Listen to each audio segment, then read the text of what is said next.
Enayetnagar union বিএনপির উদ্যোগে মরহুমা দেশনেত্রী বেগম খালেদা জিয়ার আত্মার মাগফিরাত কামনা করে দোয়া মাহফিল অনুষ্ঠিত।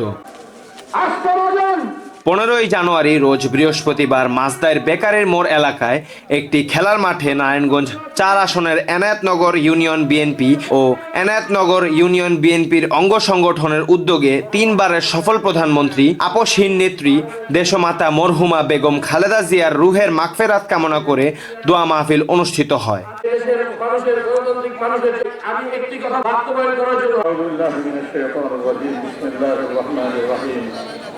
الحمد لله رب العالمين ولم يولد ولم يكن له إبراهيم إنك حميد مجيد اللهم ارحمنا لنكونن من رب العالمين আজকের এই মজবার শুধু আল্লাহ বলবে একবার খতম করার কোরআন খতম করা আমাদের পিতা মাতা মুরব্বিয়ানে কেরাম দিয়ে দিন মেহরবানি করে মাফ করে দেন দেশের জন্য জনগণের উভয়কে আপনি জান্নাত দিত তার স্বামী আল্লাহ তার খবরে তাদের কলিজাইতে থেকে দুনিয়া থেকে চলে গেছেন মাওলা তারও জীবনের সমস্ত গুনাহ খাতা মাফ করে দিন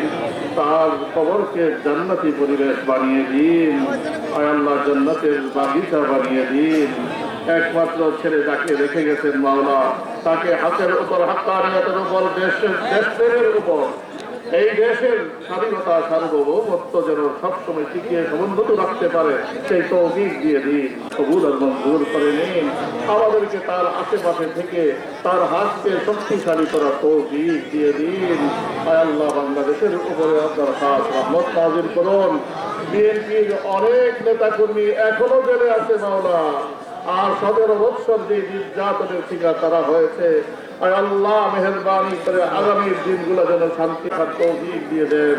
আল্লাহ সমাজের দোয়াগুলোকে আপনি কবুল আর মঞ্জুর করে নিন সুবহান রাব্বিকা রাব্বিল ইজ্জাতি আম্মা ইয়াসিফুন